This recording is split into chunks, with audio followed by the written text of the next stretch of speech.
बच्चों, कैसे हैं आप लोग। जैसा कि हम लोग आपके लिए 7 डे सीरीज लेके आने वाले थे, तो आज हमारी उस सीरीज का फर्स्ट डे है और हम लोग आज अपना first chapter of chemistry that is chemical reactions and equations को डिस्कस करने वाले हैं।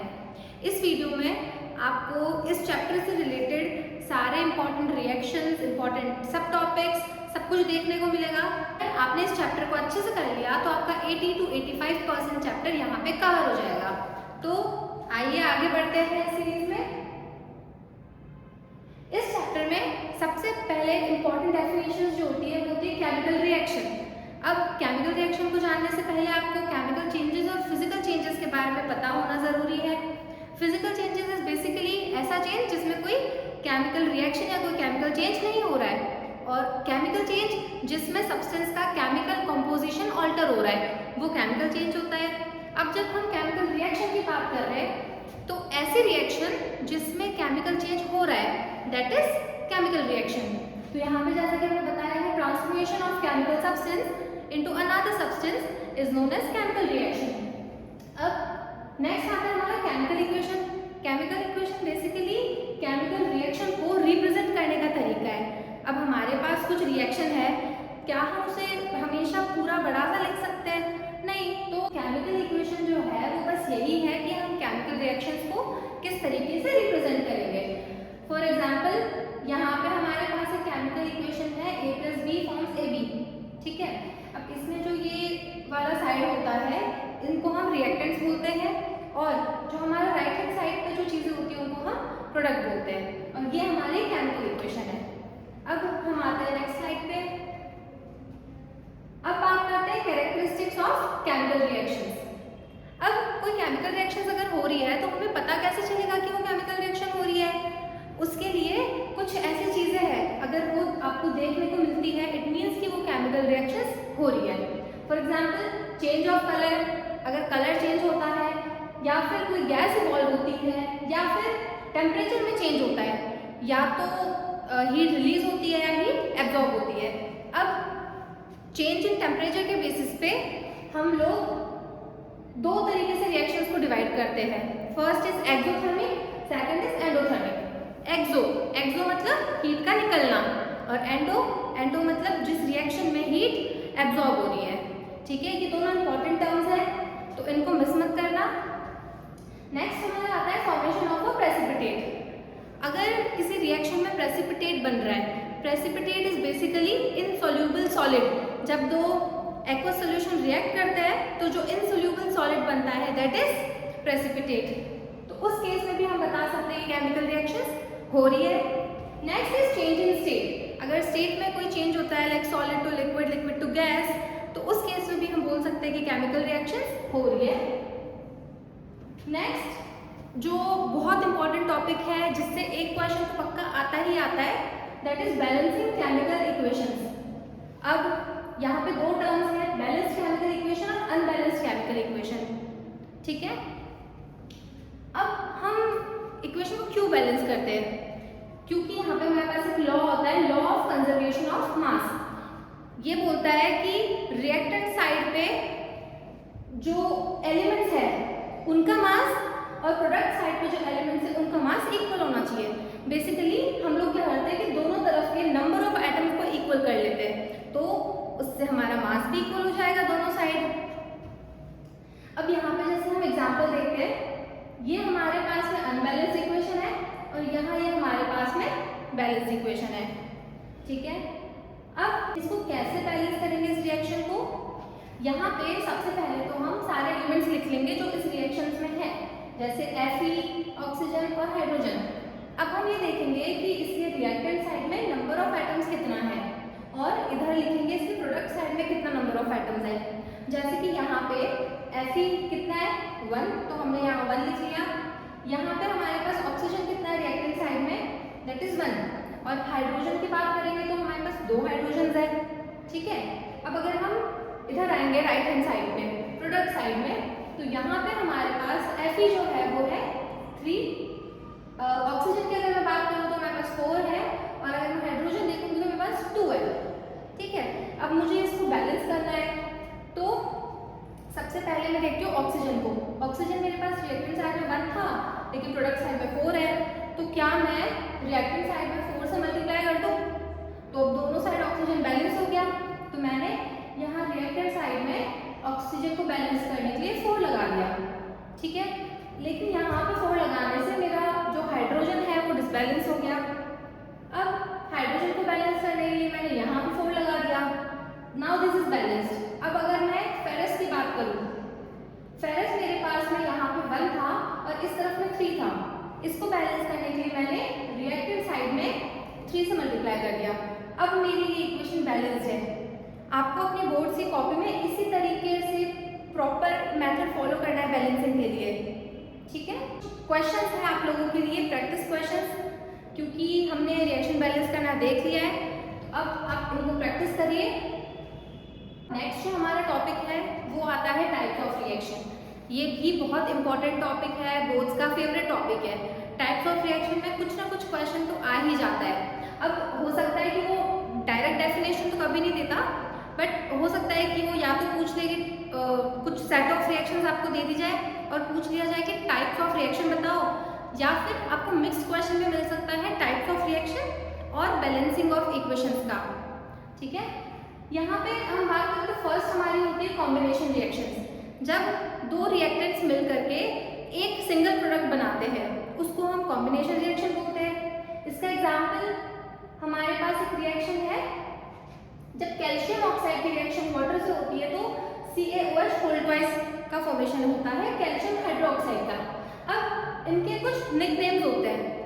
CaO इसका हमारा नेम होता है क्विकलाइन, और जो कैल्शियम हाइड्रोक्साइड है इसका हमारा जो निक नेम होता है वो स्लैकलाइन होता है। कभी कभी बोर्ड इन नामों से भी क्वेश्चंस पूछ लेता है, तो आपको ये नाम पता होने चाहिए। इसके बाद एक चीज और आपको ध्यान होना चाहिए कि ये जो रिएक्शन है ये एक्सोथर्मिक होती है। एक्सोथर्मिक रिएक्शन का मतलब इसमें हीट रिलीज होगी, ठीक है। इस पे भी क्वेश्चन डायरेक्टली आता है। नेक्स्ट हमारा जो टाइप ऑफ रिएक्शन है वो है डिकम्पोजिशन रिएक्शन। अब डिकम्पोजिशन जो है वो कॉम्बिनेशन का बिल्कुल उल्टा है। कॉम्बिनेशन रिएक्शन में दो रिएक्टेंट्स मिलकर के एक सिंगल प्रोडक्ट बना रहे थे, लेकिन डिकम्पोजिशन रिएक्शन में एक सिंगल प्रोडक्ट टूट करके दो या दो से ज्यादा प्रोडक्ट्स बनाएगा। जैसे कि ये फॉर्मेट होता है इसका एग्जाम्पल, कैल्शियम कार्बोनेट जब ब्रेक डाउन होगा तो वो कैल्शियम ऑक्साइड और CO2 बनाएगा, ठीक है। नेक्स्ट हम रिएक्शन की बात करें, जब FeSO4 का ब्रेकडाउन होगा तो Fe2O3, SO2 और SO3 रिलीज होगी। SO2 और SO3 sulphur dioxide and sulphur trioxide are gases, और यहाँ पे Fe2O3 बनेगा।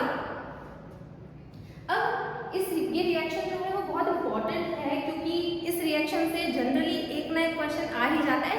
हो सकता है कि MCQ में क्वेश्चन आ जाए, या फिर 2 मार्क्स 3 मार्क्स कहीं ना कहीं पूछ लिया जाता है। और ना बोर्ड्स का एक फेवरेट पैटर्न होता है कि वो उसका कलर पूछ लेता है, तो इसका कलर आपको पता होना चाहिए। तो FeSO4 that is ferrous sulphate जो प्रेजेंट होता है, इसके अंदर ना वाटर ऑफ क्रिस्टलाइजेशन प्रेजेंट होता है।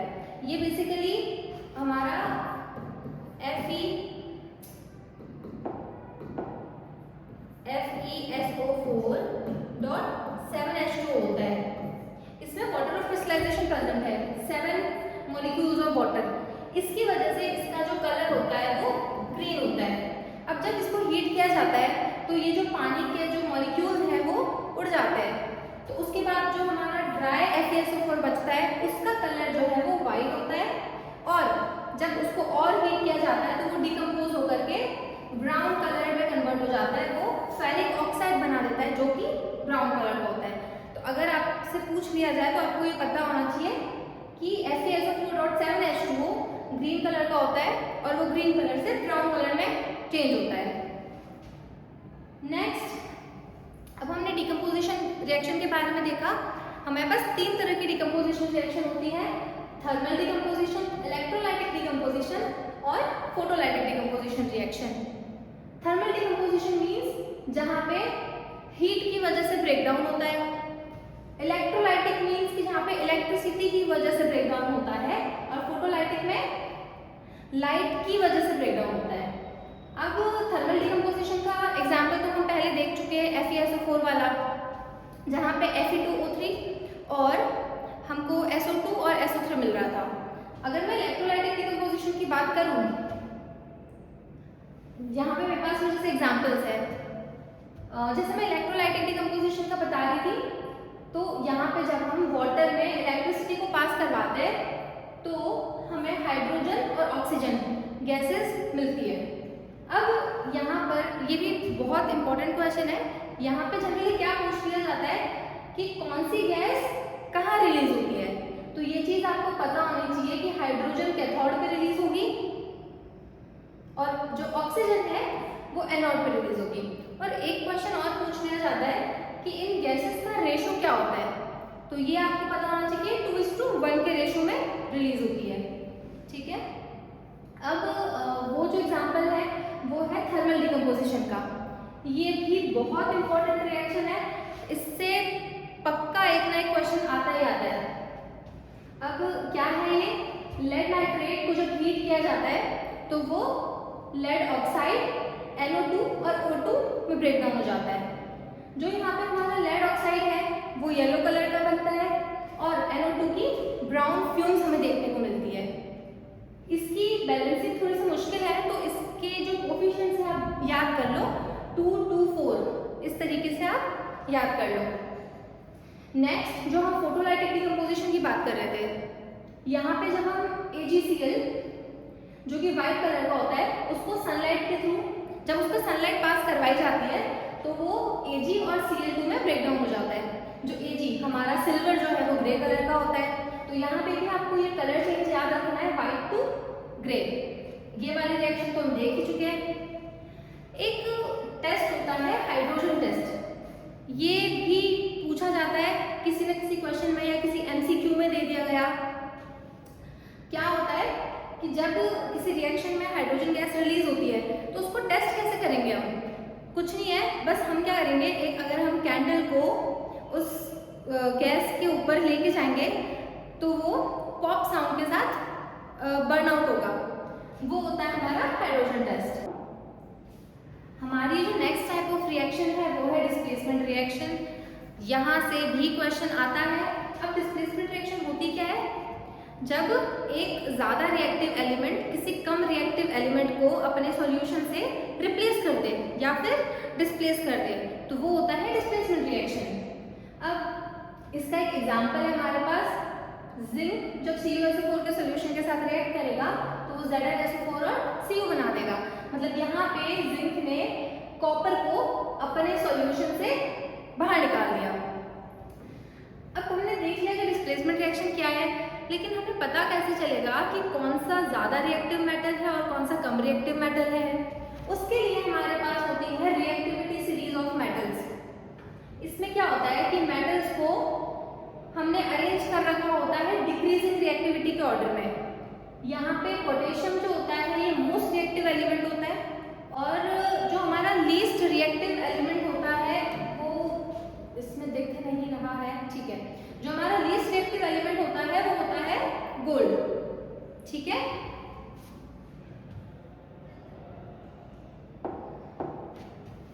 ये रिएक्टिविटी सीरीज आप लोग को याद होनी चाहिए क्योंकि इसी के बेसिस पे जो हमारे डिस्प्लेसमेंट वाले क्वेश्चन आएंगे वो आप कर सकते हो।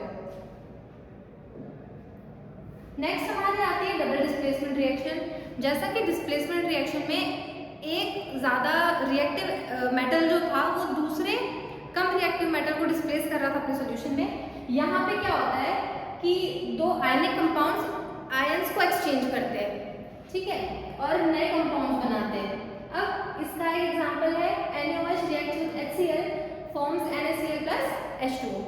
ये जो रिएक्शन हमारी होती है ये न्यूट्रलाइजेशन रिएक्शन भी बोली जाती है। ये एसिड बेस रिएक्शन है। जब एसिड और बेस रिएक्ट करते हैं तो सॉल्ट प्लस वाटर का फॉर्मेशन होता है। ठीक है, नेक्स्ट एग्जांपल हम देखते हैं। ये भी बहुत इंपॉर्टेंट रिएक्शन है, इसको नहीं छोड़ के जाना है।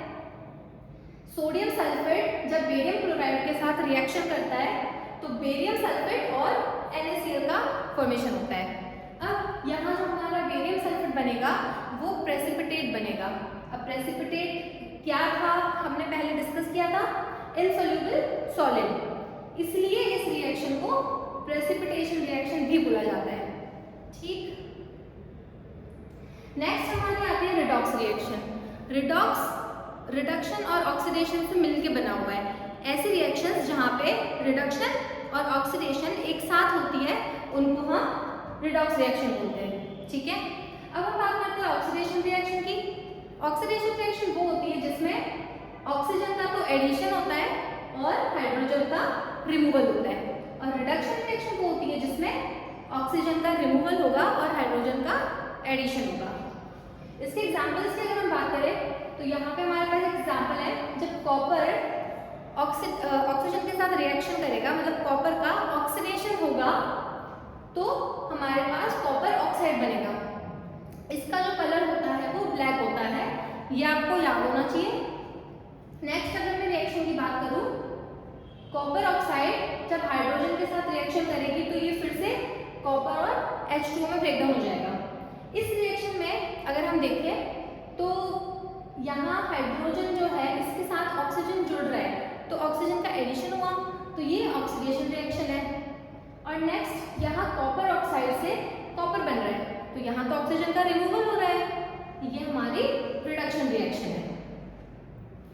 इस वाले एग्जांपल में अगर हम देखें ZnO से Zn बन रहा है, तो यहाँ पे ऑक्सीजन का रिमूवल हो रहा है, इसलिए ये ZnO जो है वो रिड्यूस हो रहा है, या फिर ये रिडक्शन रिएक्शन है।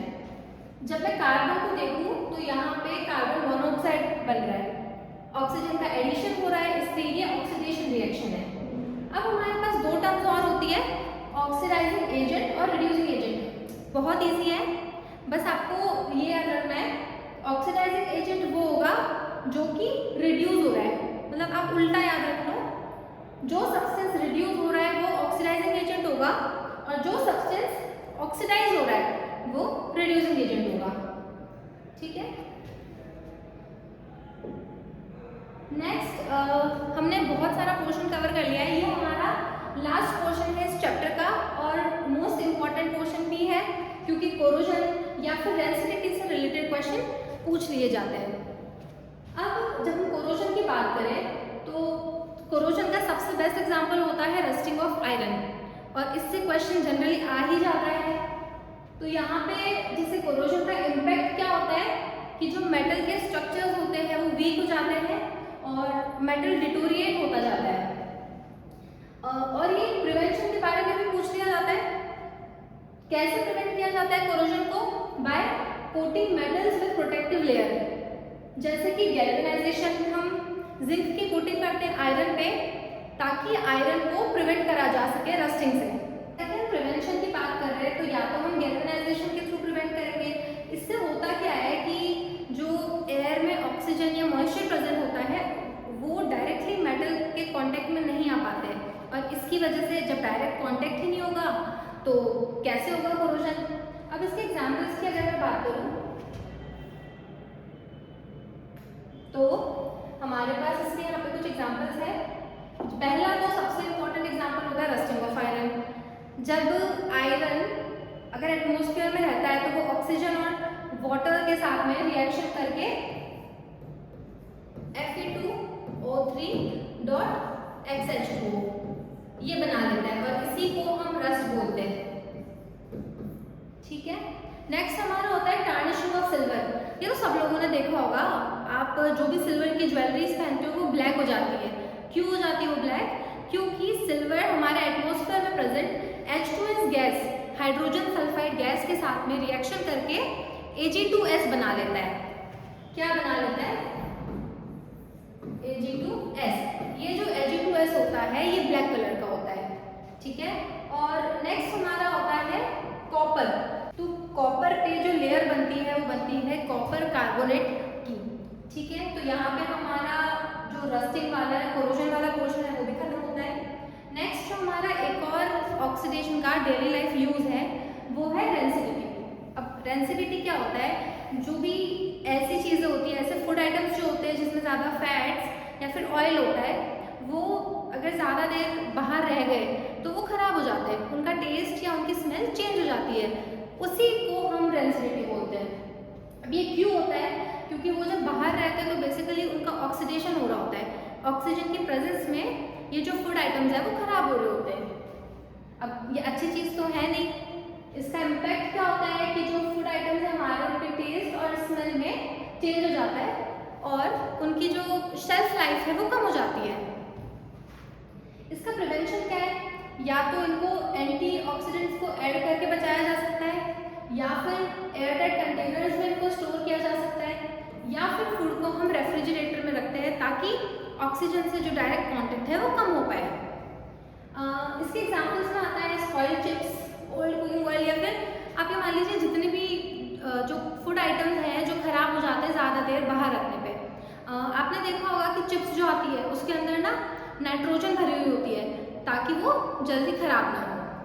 हमने अपने सारे इम्पॉर्टेंट टॉपिक्स इस चैप्टर के कवर कर लिए हैं, सारे इम्पॉर्टेंट रिएक्शंस कवर कर लिए हैं। तो आई होप आपको सब कुछ समझ में आया हो और ये क्लियर हुआ हो कि आपको क्या क्या चीज़ें पढ़ के ही जानी है और बिल्कुल स्किप नहीं करनी।